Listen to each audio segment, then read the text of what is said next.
ڈوری میں گٹھانے باندھ لی اور گٹھانوں سے وہ پڑھتے. یہ ہے سب سے پہلی تصریح.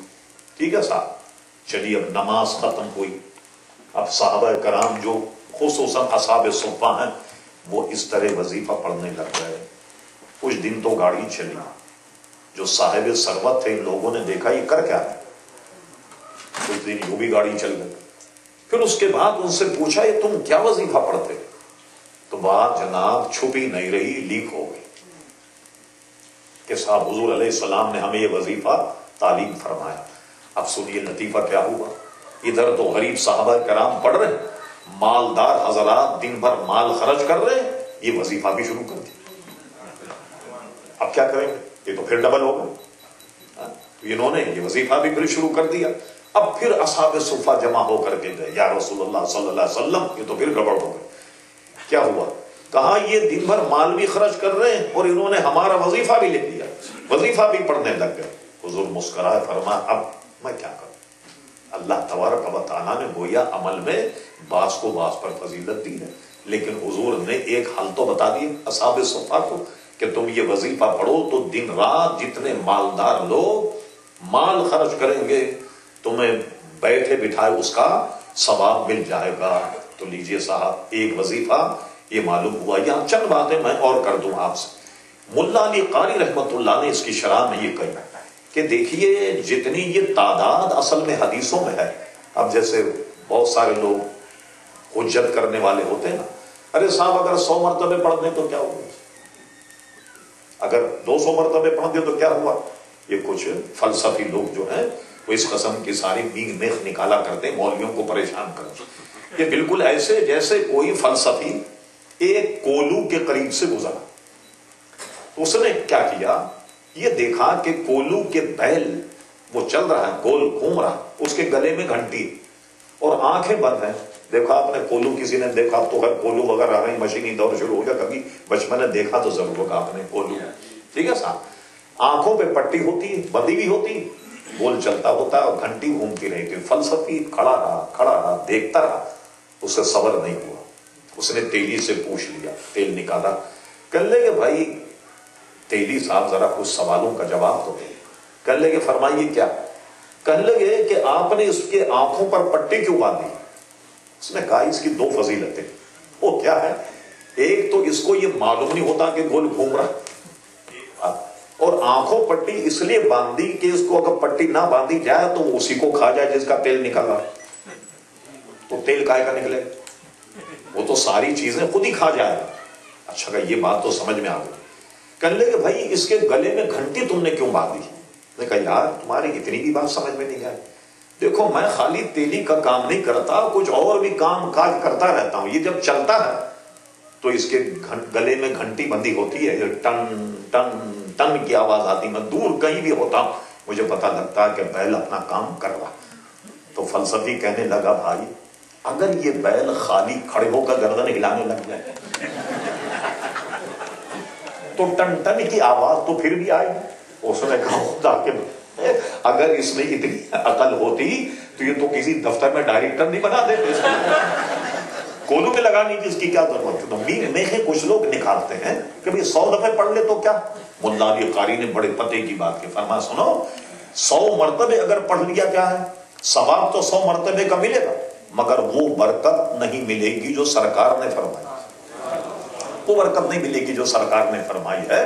ثواب تو زیادہ مل گئے آپ کو لیکن وہ برکت نہیں ملے گی.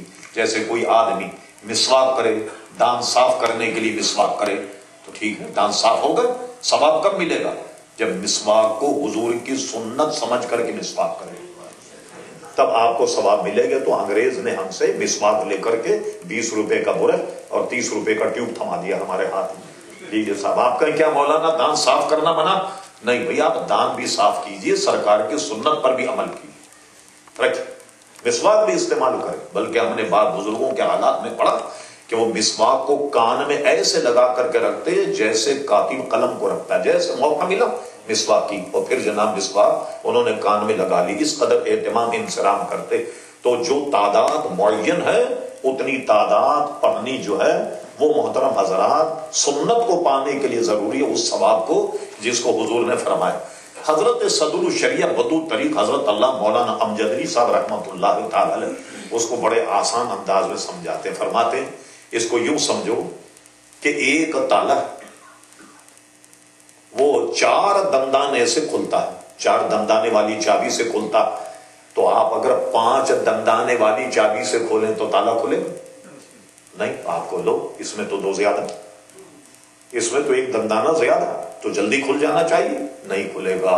اسی طرح جو وظیفے اوراد حضور نے تعداد بتائی یا مشائخ جو تعداد بتاتے ہیں، ان تعداد ہی سے پڑھنے میں وہ برکت حاصل ہوتی ہے. ثواب البتہ آپ کو ملتا رہے گا. تو صحابہ کرام علیہم رضوان کو ایک تعداد بتائی اور اس کے بعد میں سبحان اللہ دوسروں نے پڑھنی شروع کری تو پھر ڈبل ہو گئے. لیکن بات یہ ہے ایک حضور نے مداوا تو کیا، حریص علیکم کا جلوہ تو دکھائے صحابہ کرام علیہم رضوان. اور ذرا آگے چلیے تو حضور علیہ السلام خیبر سے تشریف لائے تو حضرت فاطمہ رضی اللہ تعالیٰ عنہ چکی چلاتے میں ہاتھ میں ان کے گھٹے پڑ گئے، پانی بھرتی. حضرت علی رضی اللہ عنہ نے کہا کہ تم جاؤ اور اپنے والد گرامی سے کوئی خادمہ لے آؤ تاکہ وہ کام کرے. وہ پہنچ گئیں حضور کی خدمت میں، گزارش کی. حضور نے فرمایا کہ بیٹی میں تجھ کو اس سے بھی اچھی چیز دیتا ہوں. کیا دیتا ہوں؟ حضور نے ان کو یہی تسبیح دی 33 مرتبے سبحان اللہ، 33 مرتبہ الحمدللہ، 34 مرتبے اللہ اکبر. یہ اس سے زیادہ ہے.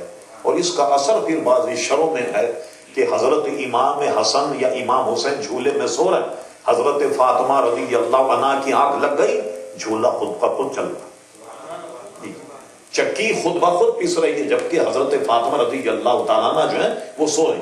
تو بے شمار اس میں برکتیں ہیں اور اس کو پڑھیے، کوئی بہت زیادہ وقت لگتا نہیں. صرف بات یہ ہو رہی حریص علیکم، حضور علیہ الصلوۃ والسلام اس امت کے لیے کتنی بھلائی کا عزیزان گرامی سامان کر رہے ہیں.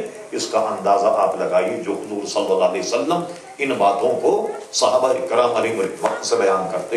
لیجیے بخاری شریف کی سب سے آخری حدیث سنیے. امام بخاری کا تتمہ، سبحان اللہ، کہا جاتا انہیں 6 لاکھ حدیثیں یاد. آغاز کس سے کریں؟ کسی شاعر سے پوچھئے کہ بھئی اس نے کوئی 200-500 غزلیں کہی ہوں گی اور دیوان ترتیب دے تو پہلے کون سی غزل رکھے، آخری میں کون سی غزل؟ ایک بہت بڑا مسئلہ ہوتا ہے مصنف کے لیے. امام بخاری نے سبحان اللہ ابتدا نیت والی حدیث سے کی. انما الاعمال بالنیات، ہر عمل کا دار و مدار نیت پر ہے. اور تتیمہ اس حدیث پر کیا اور ساری 6 لاکھ حدیثوں میں سے اخذ کر کے انہوں نے بخاری شریف کو ترتیب دیا اور آخری میں انہوں نے یہ حدیث لکھی اور وہ 6 لاکھ حدیثوں کے حافظ کہلائے جاتے. میں نے ان کے واقعات میں پڑھا، بالکل بچے تھے، کسی شیخ کے پاس گئے اور وہ وہاں سے امام بخاری نکلے. ان شیخ سے ملنے کوئی ایک اور شیخ آئے. ارے انہوں نے کہا تم نے بڑی دیر کی، تم اگر پہلے آتے تو ایک بچہ جس کو 17,000 حدیثیں یاد تھی میں تمہیں اسے دکھاتا اور اس کی زیارت کرا. ان کو بھی اشتیاق بڑھ گیا، کہنے لگے وہ کون صاحبزادے؟ انہیں سارا پتہ بتایا. اب ڈھونڈنے کے لیے نکلے اور امام بخاری کو پا لیا. امام بخاری کو پانے کے بعد کہا کہ میں نے یہ سنا کہ تمہیں 17,000 حدیثیں یاد ہیں. انہوں نے کہا نہیں، جس شیخ نے آپ کو کہا انہیں سہو ہو گیا، مجھے 70,000 حدیثیں یاد. تو اس طرح بڑھتے بڑھتے یہ عدد جو ہے وہ 6 لاکھ تک پہنچ گیا. مگر یہاں فن حدیث میں یہ ذہن میں رکھیے آپ، حدیثوں کی تعداد 6 لاکھ نہیں بلکہ مختلف روایتوں سے جو مروی ہوتی ہے. ایک ایک حدیث اگر 14 راویوں سے آتی ہے تو وہ 14 ہو گئی، حالانکہ حدیث ایک ہوتی ہے.